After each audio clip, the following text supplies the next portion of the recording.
कोई एक संत जा रहा था तो रास्ते में पैर से ठोकर लगा, उसने नीचे देखा तो एक फूटी कौड़ी मिल गई। पहले कौड़ी चलता था तो संत ने विचार किया कोई गरीब होगा, कोई दरिद्र होगा, उसको दे देंगे। कोई एक राजा जा रहा था दूसरे राज्य पे चढ़ाई करने के लिए, रास्ते में मिल गया। राजा के लोग आए, रे महाराज हट जाओ हट जाओ, राजा साहब जा रहे हैं चढ़ाई करना दूसरे राज्य पे। संत ने विचार किया दरिद्र मिल गया।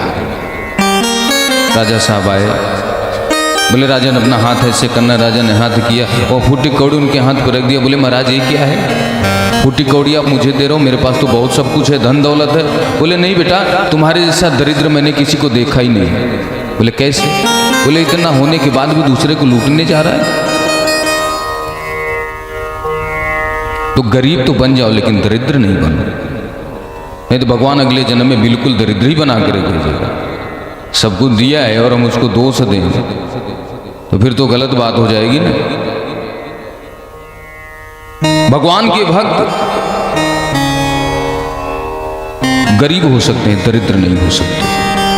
सुदामा जी महाराज की कथा थी भागवत महापुराण में। सुदामा जी गरीब हैं, दरिद्र नहीं है। सुखदेव जी महाराज ने एक एक पात्र के पात्रता का वर्णन करते हैं, जो जैसा है उसको उसी तरह से परिभाषित करते हैं। ऐसा नहीं कि किसी की बड़ाई कर दें, किसी की बुराई कर दें। कृष्णाशी सखा कश्चित ब्राह्मणो ब्रह्मवित्तम विरक्त इंद्रियार्थेषु प्रशांतात्मा जितेंद्रिय पतिव्रता पतिम प्राह मलायता वदनेन सा दरिद्रता सीदमाना सा बेपमानाभिगम्य च। जो सुदामा जी हैं वह गरीब हैं लेकिन उनकी पत्नी दरिद्र हैं। तो राजा परीक्षित ने निवेदन किया कि महाराज पति गरीब पत्नी दरिद्र, ये कैसे हो सकता है? पत्नी के लिए दरिद्रा सीदमाना। बोले कैसे? सुखदेव जी महाराज कहते हैं एक बार की बात, सुदामा जी भजन कर रहे थे, बैठ कर के कीर्तन कर रहे थे। उनकी पत्नी सुशीला सामने आई, बड़े दुखी मन से सामने आकर के खड़ी हो गई। सुदामा जी कहते हैं देवी आप इस तरह से किस कारण दुखी हैं, क्या कोई बात हो गई?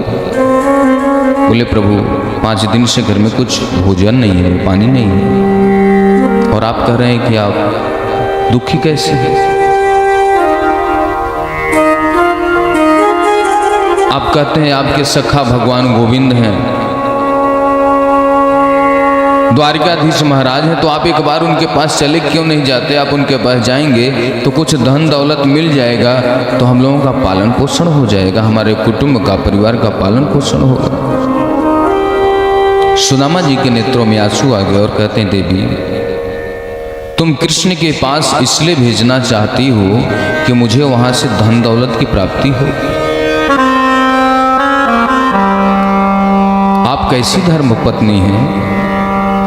आप गोविंद के दर्शन के लिए ना कह करके आप कह रहे कि उनके पास जाइए कि आपको धन दौलत मिल जाए, आप इसलिए भेजना चाहती हैं? नहीं हो सकता, मैं नहीं जा सकता। सुशीला कहती हैं धन मांगने तो जाएंगे नहीं, तो प्रभु धन मत मांगिएगा, कम से कम दर्शन ही तो कर लीजिए। लेकिन सुशीला के मन में धन का लालच था।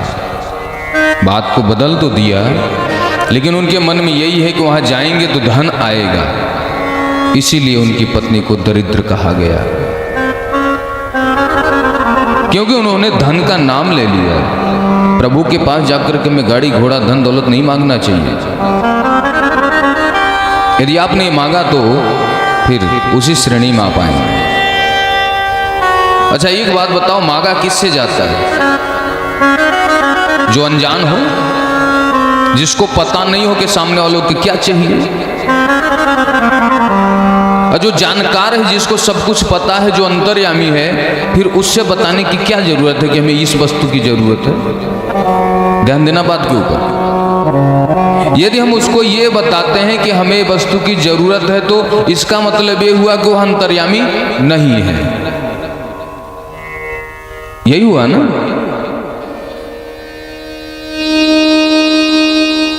वह छोटा है, जानकार भी नहीं है। जब जानकार भी नहीं है, अंतर्यामी भी नहीं है, वो छोटा है, तो आप छोटे से कैसे मांग सकते हो? तो आपका मांगना ही गलत हो गया।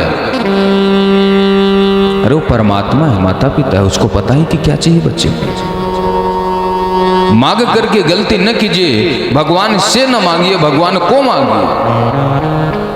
भगवान को अपना बाप बना लो। बाप अपने घर में बैठ गया तो बाप की संपत्ति किसकी होगी? बेटे की होगी ना। तो बाप से संपत्ति क्यों मांगते हो भाई? बाप को ही घर में बैठा लो ना। झूठे बोल देते हो, तुम्हें माता, तुम्हें पिता, तुम्हें बंधु सखा, तुम्हें। बस 2 मिनट ध्यान करके बोल दिया, हो गया, फॉर्मेलिटी अदा हो गई। अरे मानो ना उनको पिता भाई, माता उनको मानो ना। यही तो भगवान कहते, यही तो गड़बड़ होती है, जो लोग कहते कुछ और हैं और करते कुछ और हैं। एक तरफ कहते हैं तुम्हें माता पिता, तुम्हें बंधु सखा, तुम्हें। एक तरफ जैसे मंदिर से बाहर जाते हैं, भगवान जाए बाढ़ में, भगवान से मतलब ही नहीं है। यही तो गड़बड़ हो गया। निर्मल मन जन सो